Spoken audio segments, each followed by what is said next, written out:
इस अजीब बूढ़े आदमी को ये देखकर हैरानी हुई कि नीलामी के लिए सामने खड़ा ये छोटा घोड़ा शायद दुनिया का सबसे दुर्लभ और बेहतरीन घोड़ा हो सकता है। इसलिए उसने बिना सोचे एक गिनी की बोली लगा दी। बूढ़े को लगा कि उसे ये सस्ते में मिल जाएगा, लेकिन उसके जानी दुश्मन ने सीधे कीमत को 5 गुना बढ़ा दिया और अचानक से इसकी कीमत आसमान छूने लगी और उसके दुश्मन ने एक बहुत बड़ी बोली लगा दी। पड़ोसी ने बूढ़े को पीछे हटने की सलाह दी, क्योंकि वो सिर्फ अपने दुश्मन का किराएदार था, वो उससे कैसे जीतता। लेकिन जिद्दी बूढ़े ने अपनी सारी जमा पूंजी दांव पर लगा दी। ये देखकर कि बूढ़ा इस घोड़े के लिए अपना सब कुछ लुटाने वाला है, दुश्मन के चेहरे पर एक दुष्ट मुस्कान आ गई, क्योंकि वो जानता था कि ये घोड़ा ज्यादा का नहीं है। दोस्तों ने पहले ही उसे चेताया था कि ये कमजोर सा घोड़ा खेत जोतने के काम नहीं आ सकता। तब बूढ़े को एहसास हुआ कि वो अपने दुश्मन के बिछाए जाल में फंस गया है। अब मजबूरी में उसे उस छोटे घोड़े को घर ले जाना पड़ा, जबकि दुश्मन ने जमींदार होने का रौब झाड़ते हुए कहा कि वो कुछ दिन बाद लगान वसूलने उसके घर आएगा। लेकिन उसे नहीं पता था कि इस घोड़े की शानदार कहानी अब बस शुरू ही होने वाली थी। जब पत्नी को पता चला कि उसने इतने पाउंड देकर एक ऐसा घोड़ा खरीदा है जो खेत नहीं जोत सकता, तो वो गुस्से से लाल हो गई। उसे पता था कि पति के पैर में चोट है और वो इसे ट्रेनिंग नहीं दे सकता, इसलिए उसने बूढ़े से कहा कि वो तुरंत जाकर इसे नीलामी घर में वापस कर दे। लेकिन बेटे बर्ट ने अपनी माँ को रोक लिया। उसने इस घोड़े में कुछ खास बात देखी थी और उसे यकीन था कि अगर थोड़ी मेहनत की जाए तो ये घोड़ा जरूर अपनी कीमत साबित करेगा। अंततः बाप बेटे की मिन्नतों के बाद माँ ने उसे कुछ समय के लिए रखने की हामी भर दी, लेकिन उसने एक शर्त रखी कि अगर 1 महीने में ये घोड़ा नहीं सुधरा तो इसे पक्का बेच दिया जाएगा। लेकिन ये घोड़ा जम से ही जंगली था। बर्ट ने लाख कोशिश की पर वो उसके पास भी नहीं जा पाया। इसे पालतू बनाने के लिए बहुत धैर्य और समझदारी की जरूरत थी, इसलिए वो पीछे मुड़ा और धीरे धीरे उसके करीब आया। मुझे पता है तुम्हें अपनी माँ की याद आ रही होगी, पहली बार जो तुम माँ के बिना हो, पहली बार घर से दूर आए हो। घोड़ा शायद अपने मालिक की बात समझ गया था। अब वो डरा हुआ नहीं था, बल्कि धीरे धीरे उसने अपना डर कम कर दिया। बर्ट हैरान था कि ये घोड़ा इंसानों की बात समझ सकता है, इसलिए उसने उसका नाम जोई रखा। इस नाम ने जैसे उसे एक नया मकसद दे दिया। बर्ट हर सुबह से चारा खिलाने के बाद आंगन में कुछ चक्कर टहलाता, फिर ट्रेनिंग असली में शुरू होती। बर्ट उसे पहाड़ी की चोटी पर ले गया और बात करके उसे अपनी जगह पर रुकने को कहा, पर वो जैसे ही पलटा जोई उसके पीछे आ गया। बर्ट ने फिर से प्यार से उसे पीछे जाना सिखाया। ठीक है तुम जाओ, आ जाओ, ठीक है तुम जाओ, तुम ठीक हो ना। किसी ने नहीं सोचा था कि ये घोड़ा इतना समझदार होगा। सिर्फ 2 बार की ट्रेनिंग के बाद ही वो एक जगह शांति से खड़ा होना सीख गया। बर्ट फिर दूर गया और सीटी बजाकर जोई को अपने पास बुलाया, लेकिन जोई शायद उसका इशारा नहीं समझा और वही खड़ा रहा। लेकिन बर्ट ने हार नहीं मानी। वो जोई के पास वापस आया और बहुत प्यार से उसे अपनी बात समझाई। बर्ट फिर से दौड़कर दूर गया और सीटी बजाई। इस बार जोई समझ गया। वो मुड़ा और तेजी से बर्ट की तरफ दौड़ा। उस पल बर्ट की खुशी का ठिकाना नहीं था। उसे समझ आ गया कि ये एक बहुत ही बुद्धिमान घोड़ा है। इसकी समझदारी दुनिया में बहुत दुर्लभ है। इसके बाद बर्ट चाहे कहीं से भी सीटी बजाता, जोई बिना झिझके उसके पास दौड़ कर आता। भले ही बर्ट पेड़ पर छिपा हो, जोई अपनी तेज समझ से उसे खोज निकालता। ये सिर्फ ट्रेनिंग का नतीजा नहीं था, बल्कि बर्ट और जोई के बीच बना गहरा भरोसा और तालमेल था। हालांकि पिता का दुश्मन लियोन इस गरीब परिवार को छोड़ने वाला नहीं था। वो बिना बुलाए आ गया और मांग करने लगा कि बूढ़ा तुरंत सारा लगान चुकाए। हालांकि घर में कुछ नहीं बचा था, फिर भी वे बमुश्किल 15 गिनी ही जमा कर पाए, जो जमींदार की मांग से बहुत कम था। पिता के स्वाभिमान ने उसे झुकने नहीं दिया। उसने वादा किया कि वह जोई से एक बंजर जमीन को जोतकर भविष्य की सारी फसल जमींदार को सौंप देगा। लेकिन जमींदार का दिल इससे नहीं पिघला। उसके मन में अभी भी नीलामी में हुई अपनी बेइज्जती का बदला था। उसने कठोर स्वर में चेतावनी दी कि अगर अक्टूबर तक उस बंजर जमीन पर फसल नहीं होगी तो वो बिना रहम किए बर्ट का घर और यहाँ तक कि जोई को भी छीन लेगा। बेघर होने के इस डर से पिता बहुत दुखी होकर अस्तबल गया और जबरदस्ती जोई को पट्टा पहनाने लगा ताकि उससे खेत जुतवा सके। लेकिन जोई अभी बहुत छोटा था और खेती के लिए तैयार नहीं था। उसने विरोध किया, जिससे बूढ़ा जमीन पर बुरी तरह गिर गया। पिता अचानक गुस्से और हताशा से पागल हो गया। उसने बंदूक उठा ली और जोई को मारने के लिए तैयार हो गया। उसे लग रहा था कि ये घोड़ा ही उसकी सारी बदकिस्मती की जड़ है। बर्ट ने दौड़कर उसे रोका। अगर आपने उस घोड़े को मार दिया तो हमारे पास कुछ नहीं बचेगा। आप सही कह रहे हैं पिताजी, आप ये कर लेंगे। आपने जो उनसे वादा किया है वो जरूर पूरा करेगा। अंत में बेटे की जिद के आगे पिता शांत हुआ और बर्ट को एक और मौका देने के लिए मान गया। बर्ट जोई को शांत करते हुए उसे पट्टा पहनाने की कोशिश करने लगा, लेकिन उसने चाहे जितनी भी कोशिश की, घोड़ा डर के मारे पीछे हट जाता। हारकर बर्ट ने उस पट्टे को बहुत सावधानी से अपने खुद के सिर पर पहन लिया। ये तरीका जोई को ये बताने के लिए था कि पट्टा उसे कोई नुकसान नहीं पहुंचाएगा। आखिरकार जोई को बर्ट की बात समझ आ गई और उसकी आंखें शांत हो गई। उसने विरोध करना छोड़ दिया। बर्ट जोई को लेकर उस पथरीली और जंगली घास से भरी जमीन पर पहुंचा। वो बहुत उम्मीद से उसे देख रहा था। उसने जोई को आवाज देकर खेत जोतना शुरू करने को कहा, लेकिन बर्ट की लाख कोशिशों के बावजूद जोई अपनी जगह से बिल्कुल नहीं हिला। तभी जमींदार वहां आ गया और बाप बेटे का मजाक उड़ाने लगा। मैं अपने समय में एक किसान था। मैंने अपने भाइयों को वो छोटा सा खेत छोड़ दिया। इस ऊबड़ खाबड़ जमीन पर तुमने पहले ही कई लड़कों को बड़ा किया है। उसके शब्द छुरे की तरह बर्ट के दिल में चुभ रहे थे, पर उसने फिर भी हार नहीं मानी। उसने रस्सी को अपनी गर्दन में फंसा लिया, ये दिखाने के लिए कि वो भी जोई के साथ मिलकर मेहनत करेगा। लेकिन जोई फिर भी अपनी जगह से नहीं हिला और जमींदार लगातार उनका मजाक उड़ाता रहा। लेकिन पिता ने बार के बाहर से उसे धीरे से समझाया। बर्ट मजबूरी में बर्ट को चाबुक उठाना पड़ा और उसने जोई को हल्का सा मारा। अचानक हुए इस डर और दर्द की वजह से जोई तेजी से आगे भागा, जिससे बर्ट संतुलन खोकर जमीन पर गिर गया। जोई ने बर्ट को कई मीटर तक घसीटा, जबकि जमींदार अभी भी खड़ा होकर हंस रहा था।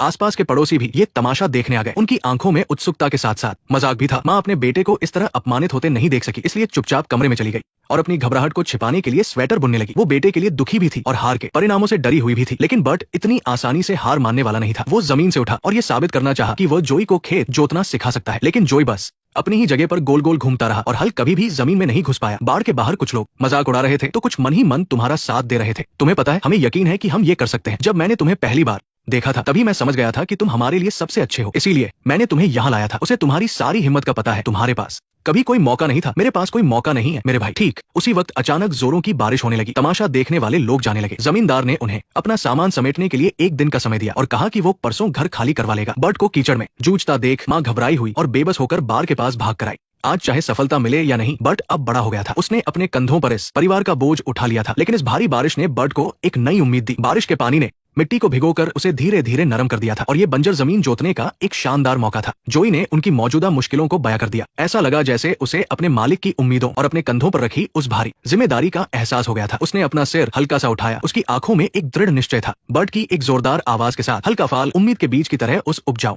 मिट्टी में गहराई तक धंस गया। बारिश ने उनके शरीर को भिगो दिया था लेकिन उनके अंदर की आग को बुझा नहीं पाई। वे दोनों मानो इस जमीन के साथ एक हो गए थे। जमीन के हर हिस्से में उनका पसीना और उनके सपने रचेब से थे। लेकिन ठीक उसी वक्त एक बहुत बड़ा पत्थर अचानक रास्ते में आ गया। बर्ट ने जोई को वहां से घुमाकर ले जाने की कोशिश की लेकिन जोई में न जाने कहां से एक अजीब सी ताकत आ गई। हल किसी तेज चाकू की तरह उस बड़े पत्थर को चीरता हुआ निकल गया। ये नजारा किसी चमत्कार की तरह हैरान करने वाला था। जो पड़ोसी वहां से जा चुके थे वे सब वापस लौट आए। वे इस छोटे से घोड़े का ये कमाल मिस नहीं करना चाहते थे। तभी मकान मालिक ने आगे बढ़कर बर्ट की माँ को ताना मारते हुए कहा कि ये तेज हल तुम्हारे बेटे का पैर भी काट सकता है। ये बात सुनते ही बर्ट की माँ को बहुत तेज गुस्सा आ गया। उन्होंने कहा, तुम्हारी एक आंख फूट सकती है छोटे बंदर, अगर तुम्हें भूख लगी है तो मुझे अपने बेटे या अपने बंदर या अपने घोड़े या अपने खेत या अपने फार्म को संभालना आता है। मकान मालिक ने सपने में भी नहीं सोचा था कि उस लंगड़े बूढ़े की पत्नी इतनी दबंग निकलेगी। ये सब सुनने के बाद वो चुपचाप वहां से खिसक गया। बर्ट के पिता किनारे खड़े होकर चुपचाप ये सब देख रहे थे। उनकी आंखों में गर्व साफ झलक रहा था। उन्होंने कभी नहीं सोचा था कि उनका बेटा इतना मजबूत और बहादुर होगा। शाम ढलने तक वो बंजर और कठोर जमीन एक उपजाऊ खेत में बदल चुकी थी। बर्ट पूरी तरह से थक चुका था और जमीन पर गिर पड़ा। मैं अपनी इस ताकत को रोक नहीं पा रहा था। उसे उसकी माँ और पड़ोसियों ने सहारा देकर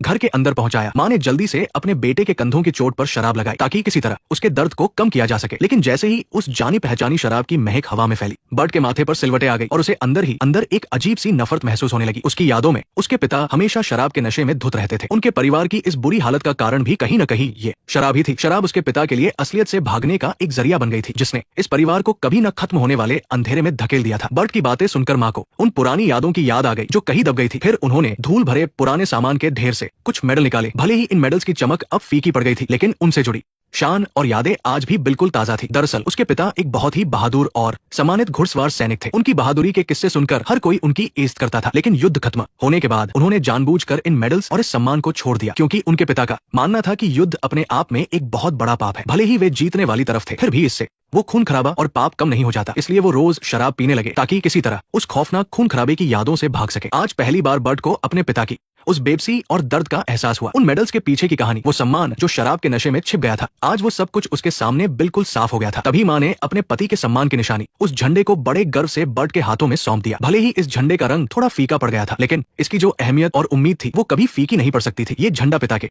सम्मान का प्रतीक था और तुम देखो ये पूरे युद्ध में उनके साथ रहा। मैंने इसे चुराया नहीं है, मैं ये उन्हें वापस कर दूंगा। अगली सुबह पिता बहुत उम्मीद के साथ खेत में आए और शलजम के बीज बोने लगे, मानो वे इस जमीन पर अपनी उम्मीदें बो रहे हों। जैसे ही सूरज की पहली किरण खेत पर पड़ी, बर्ट ने जोई की ट्रेनिंग शुरू कर दी। वे उस बड़े और खुले मैदान में पूरी आजादी के साथ दौड़ रहे थे। उनकी रफ्तार इतनी तेज थी कि उन्होंने एक तेज भागती हुई कार को भी पीछे छोड़ दिया और वो कार मकान मालिक का बेटा चला रहा था। वो बस उस लड़की के सामने अपनी ड्राइविंग का शो करना चाहता था लेकिन उसे पता नहीं था कि बर्ट सारी लाइमलाइट चुरा लेगा। जब उसने देखा कि लड़की बर्ट की तरफ कितनी इंप्रेस होकर देख रही है तो उसके अंदर उसे हराने की एक जिद पैदा हो गई। उसने जोर से एक्सीलेटर दबाया और कार किसी गुस्सैल जानवर की तरह कान फाड़ देने वाली आवाज करने लगी। उसने जोई से आगे निकलने की कोशिश की लेकिन जोई जैसे अपने मालिक के दिल की बात समझ गया था। उसने दौड़ने की स्पीड और बढ़ा दी। उसके चारों पैर ढोल की थाप की तरह पूरी ताकत से जमीन पर पड़ रहे थे और जल्द ही उसने उस कार को बहुत पीछे छोड़ दिया। लेकिन तभी अचानक सामने एक दीवार आ गई। जोई ने बहुत तेजी से अपनी स्पीड कम कर ली लेकिन बर्ट उछलकर दीवार के पार जा गिरा। मकान मालिक के बेटे ने जब ये सब देखा तो उसके चेहरे पर एक कमीनी सी मुस्कान आ गई और पास ही खड़ा जोई बिल्कुल मासूम सा चेहरा बनाकर देख रहा था। अच्छी बात यह थी कि बर्ट को कोई चोट नहीं आई। जैसे जैसे समय बीता, पिता की लगाई हुई शलजम की फसल पूरी तरह तैयार हो गई लेकिन अचानक आई एक भारी बारिश ने सब कुछ तबाह कर दिया। पल भर में ही परिवार की सारी मेहनत पानी में बह गई। वे शलजम जिन पर उनकी सारी उम्मीदें टिकी थी वो उस बेरहम बारिश में डूब गए। उनकी सारी मेहनत और सारी उम्मीदें प्रकृति के इस कहर के सामने मिट्टी में मिल गई। अक्टूबर में किराया चुकाने के अपने वादे को पूरा करने के लिए पिता बहुत ज्यादा टेंशन में आ गए। वो बारिश से तबाह हुए उस खेत के किनारे खड़े होकर उस बर्बादी को देख रहे थे। उनका दिल बेबसी और दर्द से भर गया था। इस मजबूरी और निराशा में जोई को बेचना ही उनके परिवार की आखिरी उम्मीद बन गया और आखिरकार जोई को कुछ रुपयों के बदले आर्मी ऑफिसर निक के हाथों बेच दिया गया। जब बर्ट भागता हुआ बाजार पहुंचा तब तक डील हो चुकी थी। उसने जोई को उस ऑफिसर के साथ जाते हुए देखा तो उसका दिल एक ऐसे दर्द और जुदाई से भर गया जिसे वो रोक नहीं पा रहा था। वह मेरा है, मैंने उसे ट्रेनिंग दी है, मैं उससे प्यार करता हूँ और वो भी मेरा है। मुझे डर है कि अब बहुत देर हो चुकी है, मैंने अभी अभी इसके पैसे चुकाए हैं। मैं आपको पैसे दूंगा, मैं आपको पैसे दूंगा, मैं पूरी मेहनत करूंगा, मैं मेहनत करूंगा, तुम किसको पैसे दोगे? जोई को अपने सामने से दूर जाते हुए देखकर बर्ट के दिल में न जाने क्या ख्याल आया। उसने पूरी हिम्मत करके कहा कि वो भी जोई के साथ जंग लड़ने के लिए तैयार है, लेकिन उम्र कम होने की वजह से निक ने उसे प्यार से मना कर दिया। निक ने बर्ट के उस प्यार और तड़प को देख लिया था, इसलिए उसने उससे वादा किया कि वो बिल्कुल उसकी तरह ही जोई का ख्याल रखेगा। क्या तुम मुझे इसका मालिक बनने दोगे? मैं वादा करता हूँ कि मैं इसका बहुत अच्छे से ध्यान रखूंगा, मैं तुम्हारी और इसकी पूरी इज्जत करूंगा और अगर मैं जिंदा बचा तो मैं इसे तुम्हें वापस कर दूंगा। बट भले ही बर्ट उसे बिल्कुल नहीं छोड़ना चाहता था, लेकिन उसे इस कड़वी सच्चाई को मानना ही पड़ा। जोई के इस सफर पर निकलने से पहले बर्ट ने अपने पिता का वो झंडा जोई की लगाम पर बांध दिया। बर्ट को पूरा यकीन था कि एक दिन वे दोनों फिर से जरूर मिलेंगे और जोई की ये शानदार कहानी भी उसके आर्मी कैंप में कदम रखते ही शुरू हो गई। युद्ध के मैदान में जाने से पहले होने वाली ट्रेनिंग में कमांडर के एक इशारे पर सारे घुड़सवार किसी तीर की तरह आगे बढ़ गए। घोड़ों के पैरों की आवाज से कान फटे जा रहे थे। निक और एक और सैनिक बिल्कुल साथ साथ दौड़ रहे थे। शुरुआत में ऐसा लगा जैसे उस दूसरे सैनिक का घोड़ा आगे निकल गया है, लेकिन निक के चिल्लाते ही जोई ने अचानक अपनी रफ्तार बढ़ा दी। वो किसी बिजली की तरह चमका और देखते ही देखते उसने एक कमाल की स्पीड पकड़ ली। उसके उस शानदार शरीर ने घास के मैदान पर एक खूबसूरत लकीर सी खींच दी थी और धीरे धीरे उसने उस दूसरे घोड़े को पीछे छोड़ते हुए उस रेस को शानदार तरीके से जीत लिया। निक भी अंदर से जोई की इस खासियत को महसूस कर रहा था। तब जाकर उसे समझ आया कि बर्ट जोई से इतना प्यार क्यों करता था। इसलिए जब भी कभी खाली समय मिलता निक अपनी पेंसिल उठाता और जोई के उस खूबसूरत शरीर को एक पेपर पर उकेर लेता, फिर उस स्केच के साथ एक खत लिखकर बर्ट को भेज देता, जो हमेशा जोई के बारे में सोचता रहता था। जल्द ही उनकी यूनिट को एक बहुत बड़ा मिशन मिला। उन्हें 3 दिन बाद जर्मन आर्मी के कैंप पर अचानक हमला करना था, लेकिन जर्मन सैनिकों की गिनती उनकी गिनती से दोगुनी थी। युद्ध का पलड़ा पहले ही उनकी तरफ झुका हुआ था और जीतने की उम्मीद बहुत कम थी। निक के दिल में बहुत घबराहट थी। उसे नहीं पता था कि वो इस जिंदगी और मौत की जंग में जिंदा बच पाएगा या नहीं, और ना ही उसे ये पता था कि वो बर्ट से किया हुआ अपना वादा पूरा कर पाएगा या नहीं। इसलिए उसने बर्ट के पिता का वो झंडा जोई की काठी पर बांध दिया, ताकि अगर वो मारा भी जाए तो भी उसे उम्मीद थी कि जोई जिंदा बचकर बर्ट के पास वापस चला जाएगा। 3 दिन बाद सुबह सुबह घुड़सवारों की वो टुकड़ी इंसानों से भी लंबी घास के बीच छिपकर बैठ गई और हमले के ऑर्डर का इंतजार करने लगी। कमांडर का इशारा मिलते ही सारे सैनिक बिना कुछ सोचे समझे बस आगे दौड़ पड़े। इस वक्त आराम कर रहे जर्मन सैनिकों को इस हमले का कोई अंदाजा नहीं था। जब तक उन्हें कुछ अजीब होने का एहसास हुआ तब तक बहुत देर हो चुकी थी। इस अचानक हुए हमले ने जर्मन सैनिकों को संभलने का मौका ही नहीं दिया। कुछ को तो कुछ समझने से पहले ही घुड़सवारों की तलवारों ने मौत के घाट उतार दिया था। लेकिन ये जो एक बड़ी जीत नजर आ रही थी वो तो बस कुछ पलों की ही खुशी थी। जब कमांडर ने देखा कि दुश्मन पूरी तरह बिखर गए हैं तो उसने उनका पीछा करने का फैसला किया और दुश्मनों को जंगल के अंदर खदेड़ दिया, जहां पहले से ही मौत उनका इंतजार कर रही थी। मौत की ठंडी नजरों की तरह हर किसी पर चुपचाप नजर रखे हुए, चाहे कितनी भी तेज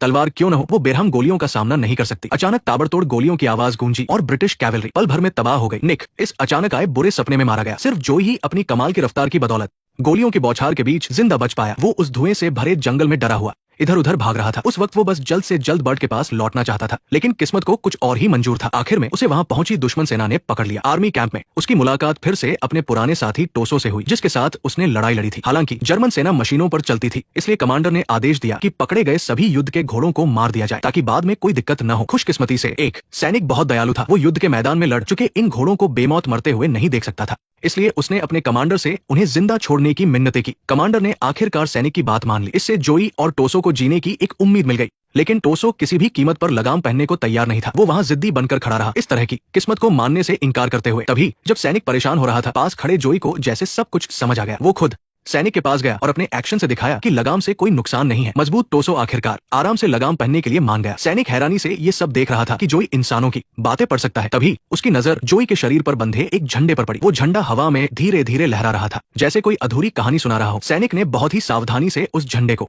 निकाल लिया। उसके मन में एक ख्याल आया कि वो इस झंडे के जरिए जोई के मालिक को ढूंढेगा। उधर दूर अपने घर में बर्ट को भी मोर्चे से एक खत मिला। उसने धीरे से लिफाफा खोला। अंदर जोई की एक तस्वीर थी और साथ ही कमांडर निक के युद्ध में मारे जाने की बुरी खबर। बर्ट के हाथ कांपने लगे, उसका दिल टूट गया था। अगले ही पल उसकी आंखों में आंसू भर आए। उसे जोई की बहुत फिक्र हो रही थी। उसे नहीं पता था कि जोई अब जिंदा भी है या नहीं। उसी वक्त बर्ट ने अपने मन में ठान लिया कि वो सेना में भर्ती होकर मोर्चे पर जाएगा और जोई को ढूंढेगा, ताकि अपना वादा निभा सके। इस वक्त बॉर्डर किसी नर्क से कम नहीं था। मौत का साया हर कोने में मंडरा रहा था और बचने की उम्मीद धूल की तरह मिट चुकी थी। जोई को बचाने वाले उस सैनिक को घोड़ों की अच्छी समझ होने की वजह से लॉजिस्टिक्स में रख लिया गया, जिससे वो युद्ध की मारकाट से दूर रहा। लेकिन उसका छोटा भाई, जो अभी महज एक छोटा सा लड़का था, उसे जबरदस्ती मोर्चे पर भेज दिया गया। बड़े भाई ने अपनी माँ से कसम खाई थी कि वो अपने छोटे भाई का ख्याल रखेगा, पर अब वो सिर्फ लाचारी से उसे कमांडर के साथ जाते हुए देख सकता था। उसने मजबूर होकर वो झंडा अपने भाई के हाथ में थमा दिया, इस दुआ के साथ कि वो मोर्चे से सुरक्षित वापस लौट आए। लेकिन बड़ा भाई अपने अंदर की इस बेचैनी को बर्दाश्त नहीं कर सका। उसने जोई और एक और घोड़े को लेकर अपने भाई के पीछे जाने का पक्का फैसला कर लिया। रात के अंधेरे में वो चुपके से टुकड़ी के पीछे पीछे गया और फिर पीछे से अपने भाई को वहां से निकाल लिया। दोनों भाई रात के अंधेरे में पागलों की तरह भागते रहे, जैसे उनके पीछे अनगिनत शैतान पड़े हो। उन्हें एक खाली पड़ा खेत मिला और वे वहीं छिप गए। दोनों भाई सपने देखने लगे कि युद्ध खत्म होने के बाद वे अपने घर अपनी माँ के पास लौटेंगे। लेकिन उन मासूमों को ये नहीं पता था कि युद्ध के दौरान भगोड़ा होना सबसे बड़ा जुर्म माना जाता है। उसी रात जर्मन सेना उनका पीछा करते हुए वहां पहुंच गई और उन्हें चारों तरफ से घेर लिया। बड़ा भाई अपनी माँ से किया वादा पूरा नहीं कर सका। उसे और उसके छोटे भाई को एक पवन चक्की के पास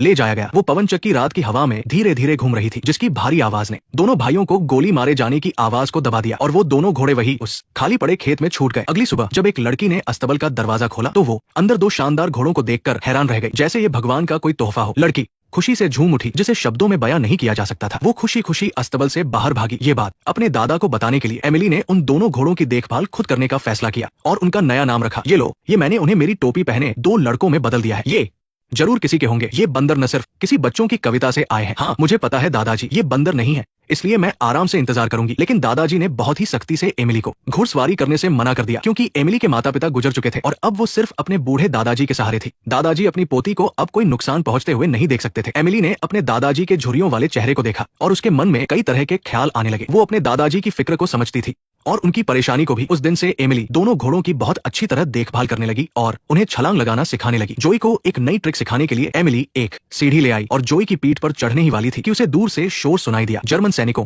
की एक टुकड़ी वहां घुस आई और सारी शांति भंग कर दी। दादाजी ने जल्दी से एमिली और घोड़ों को छिपा दिया। मेरा नाम रोनाल्ड डीडस मैकलम है। तुम लोग यहाँ क्यों हो? खाना आगे वाले सैनिकों के पास है और हर किसी को अपना आधा हिस्सा देना होगा। जर्मन सेना किसी डाकू की तरह बिना डरे घर का कोना कोना छानने लगी और जो कुछ भी ले जा सकते थे ले गए। एमिली और दादाजी की मेहनत से बनाई गई जैम और खेत की सारी सब्जियां वो लोग लूट कर ले गए। जाने से पहले जर्मन कमांडर ने बड़े घमंड और धमकी भरे लहजे में कहा कि हम वापस आएंगे। सैनिकों के जाने के बाद वहां सिर्फ तबाही का मंजर था। एमिली ने बहुत गुस्से में दादाजी को उनकी कमजोरी के लिए ताने दिए। उसके माता पिता को कुछ साल पहले जर्मन सेना ने बेरमी से मार दिया था और आज फिर से जर्मन सेना के हमले के सामने दादाजी एकदम चुप रहे। एमिली को लगा कि दादाजी की खामोशी दुश्मनों के आगे घुटने टेकने जैसी है और बहादुरी के खिलाफ है। उसे ये बात समझ नहीं आ रही थी कि दादाजी मुसीबत के वक्त पीछे क्यों हट गए। लेकिन दादाजी ने उसे बताया कि बहादुर बनने के कई तरीके होते हैं। एक सैनिक का युद्ध के मैदान में बिना मौत से डरे लड़ना बहादुरी है, लेकिन मेरी बहादुरी एक मैसेंजर कबूतर की तरह है। वो कबूतर गोलियों के बीच से उड़ता है पर कभी दुश्मन से सीधा नहीं लड़ता, क्योंकि उसे पता होता है कि जंग के धुएं से दूर रहकर ही वो अपना मैसेज पहुंचा सकता है। मेरी बहादुरी बदला लेने के लिए नहीं बल्कि हिफाजत के लिए है। मैं इसलिए जिंदा हूं ताकि अपने इस बूढ़े शरीर से तुम्हें एक महफूज जिंदगी दे सकूं। उस पल एमिली को आखिरकार समझ आ गया कि युद्ध के उस दौर में जिंदा बचना ही सबसे बड़ी बहादुरी की बात थी। एमिली के जन्मदिन पर दादाजी ने उसके लिए एक बहुत ही खास तोहफा तैयार किया। जब एमिली ने धीरे से उस तोहफे पर से कपड़ा हटाया तो वो खुशी से उछल पड़ी। वो वही घोड़े की काठी थी जिसका वो हमेशा सपना देखती थी। दादाजी जिन्होंने उसे कभी घुड़सवारी नहीं करने दी थी, उन्होंने आज उसकी ये ख्वाहिश पूरी कर दी। एमिली जोई पर बैठकर खुले मैदानों में दौड़ने लगी और उस रफ्तार और आजादी का पूरा मजा लेने लगी। लेकिन जैसे जैसे वक्त बीतता गया पोती वापस नहीं लौटी। दादाजी को मन ही मन किसी अनहोनी का डर सताने लगा। वो जोर जोर से एमिली को पुकारने लगे। उनकी आवाज खाली खेतों में गूंज रही थी, लेकिन कोई जवाब नहीं मिला। तभी टोसो को शायद खतरे का एहसास हो गया। वो आंधी की तरह दौड़ पड़ा और सामने वाली पहाड़ी की तरफ तेजी से भागा। दादाजी भी जल्दी से उसके पीछे पीछे भागे। जब वो हांफते हुए पहाड़ी पर पहुंचे तो सामने का नजारा देखकर उनके होश उड़ गए। वो मेरी बच्ची है, प्लीज रुक जाओ, उसे मत मारो, प्लीज मत मारो उसे। तुम्हें उनकी जरूरत नहीं है, उनके पास और भी बहुत से हैं। प्लीज इस बड़े वाले को ले जाओ और छोटे वाले को छोड़ दो। तुमने मेरी पोती का दिल तोड़ दिया है। इस जंग ने हर इंसान से सब कुछ छीन लिया है। जर्मन सेना ने दोनों घोड़े छीन लिए और इसके साथ ही एमिली की सारी उम्मीदें भी खत्म हो गई।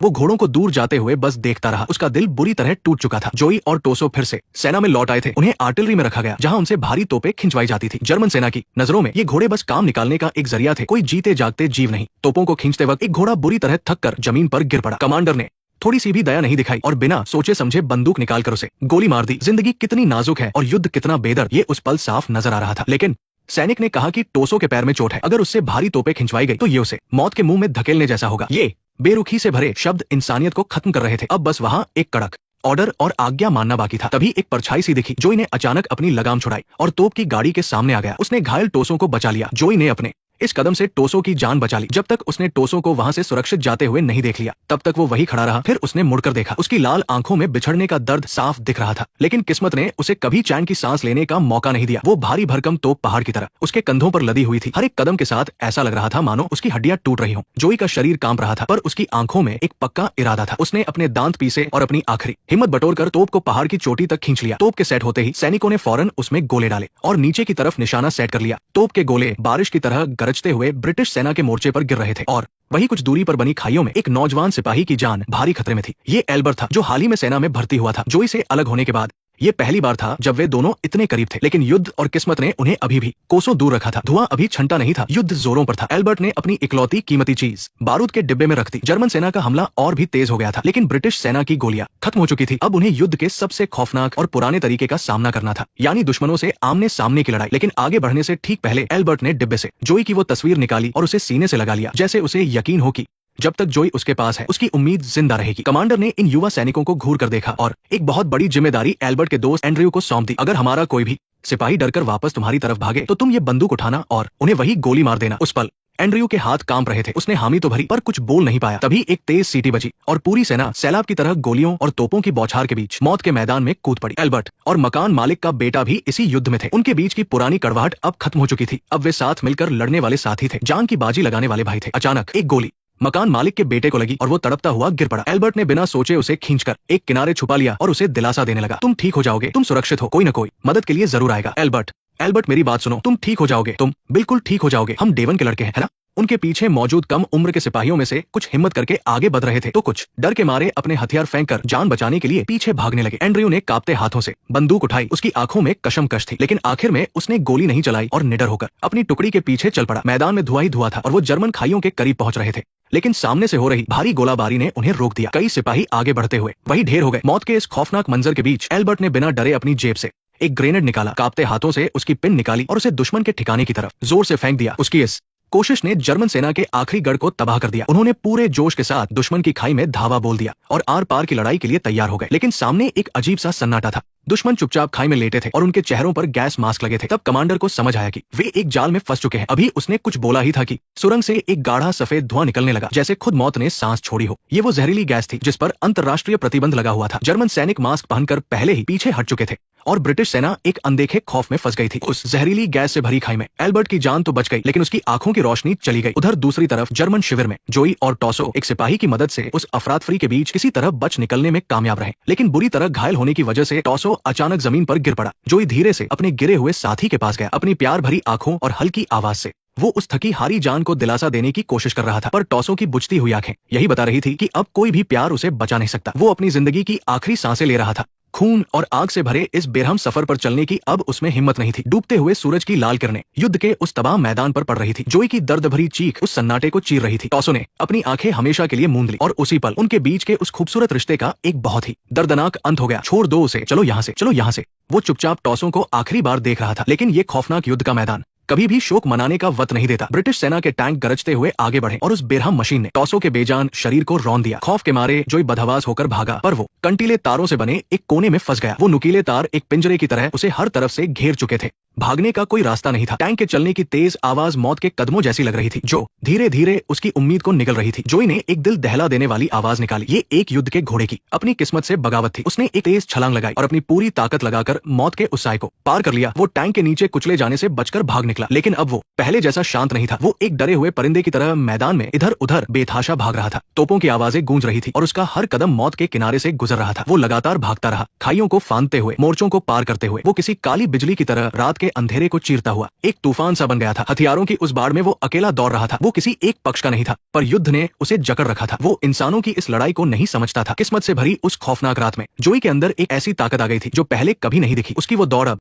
सिर्फ भागना नहीं, बल्कि अपनी किस्मत के खिलाफ एक बगावत थी। वो अकेला था, लेकिन हार नहीं मान रहा था। उसकी उस जीने की बेमिसाल चाहत के आगे वो बेजान हथियारों की मशीनें भी छोटी पड़ रही थी। लेकिन जैसे ही वो खाई के कंटीले तारों को पार करके इस युद्ध की बेड़ियों से आजाद होने ही वाला था, तभी किस्मत ने एक और क्रूर दाव खेला। बेहद नुकीले तारों ने पल भर में उसके पैरों को जकड़ लिया, जैसे किसी अदृश्य जंजीर ने उसे कसकर बांध दिया हो। जोई ने पूरी ताकत से बचने की कोशिश की। तार उसकी चमड़ी चीर रहे थे, लेकिन वो नहीं रुका। उसकी हर तड़प में जिंदा रहने की एक हताश कोशिश छुपी थी। वो अपनी आखिरी सांस तक लड़ता रहा और अंत में थक हार कर कीचड़ में गिर गया। उसकी उसकी दर्द भरी चीख आसमान को चीर रही थी, पर कोई सुनने वाला नहीं था। जोई उन तारों में बुरी तरह उलझ चुका था और हिल भी नहीं पा रहा था। अगली सुबह घने कोहरे को चीरते हुए सूरज की पहली किरण धुआं उगलते हुए मैदान पर पड़ी। एक ब्रिटिश सिपाही की नजर अचानक उन तारों के बीच फंसे जोई पर पड़ी। उसने उस सोए हुए बहादुर को आवाज देकर उठाने की कोशिश की। बाकी सिपाही भी आवाजें लगाने लगे, जैसे अपनी पुकार से वो जोई को मौत के मुंह से वापस ले आएंगे। लेकिन इस तनाव भरे मैदान में एक छोटी सी हलचल भी दुश्मनों की गोलियों को बुलावा दे सकती थी। जब ब्रिटिश सेना सोच विचार कर रही थी, तभी कुछ बहुत ही हैरान कर देने वाला हुआ। जर्मन खाइयों से भी सीटी बजने की आवाज आई। वो आवाज बहुत शांत और प्यार भरी थी, जैसे वो ब्रिटिश सिपाहियों की पुकार का जवाब दे रही हो। उस पल दुश्मन और दोस्त का फासला मिट सा गया था। युद्ध की नफरत को इंसानियत की गर्माहट ने चुपके से पिघला दिया था। तभी एक ब्रिटिश सिपाही से रहा नहीं गया। उसने एक सफेद झंडा उठाया और बिना डरे अपनी खाई से बाहर निकल आया। उसका हर एक कदम मौत और जिंदगी के बीच का फासला था। जर्मन सैनिक हैरान थे। उन्होंने चेतावनी देने के लिए उसके पैरों के पास एक गोली चलाई,